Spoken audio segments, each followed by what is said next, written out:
ایک حضرت انس بن نضر رضی اللہ ایک صحابی تھے جو بدر کی لڑائی میں شریک نہیں ہو سکے تھے۔ ان کو اس چیز کا صدمہ تھا، اس پر اپنے نفس کو ملامت کرتے تھے کہ اسلام کی پہلی عظیم الشان لڑائی اور تو اس میں شریک نہ ہو سکا۔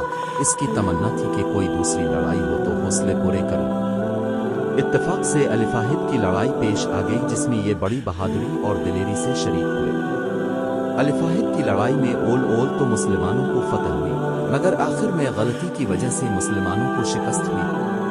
وہ غلطی یہ تھی کہ حضور الف کرم نے کچھ آدمیوں کو ایک خاص جگہ مقرر فرمایا تھا کہ تم لوگ اتنے میں نہ کہوں اس جگہ سے نہ پلٹنا کہ وہاں الفے سے دشمن کے حملہ کرنے کا اندیشہ تھا۔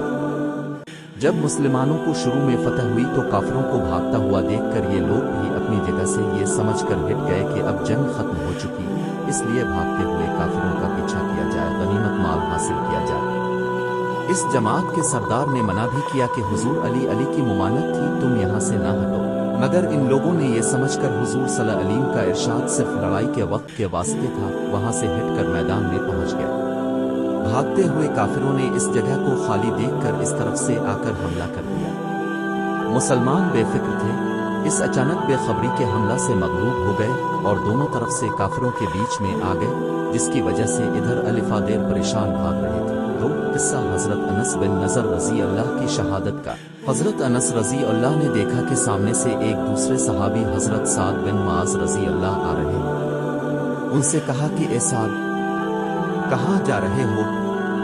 خدا کی قسم، جنت کی خوشبو احد کے پہاڑ سے آ رہی ہے۔ یہ کہہ کر تلوار تو ہاتھ میں تھی ہی کافروں کے ہجوم میں گھس گئے اور اتنے شہید نہیں ہو واپس نہیں ہوئے۔ شہادت کے بعد ان کے بدن کو دیکھا گیا تو چھلنی ہو گیا تھا، اتنی سے زیادہ زخم تیر اور تلوار کے بدن پر تھے۔ ان کی بہن نے انگلیوں کے پوروں سے ان کو پہچانا۔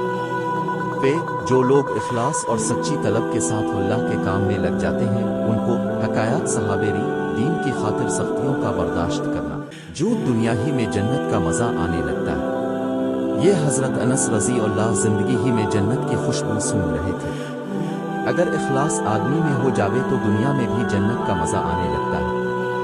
میں نے ایک معتبر شخص سے جو حضرت اقدس مولانا شاہ عبد الرحیم صاحب رائے پوری جمالی علیہ کے مخلص خادم ہیں، حضرت کا مقولہ سنا ہے کہ جنت کا مزہ آ رہا ہے۔ فضائل رمضان اس قصہ کو لکھ چکا ہوں۔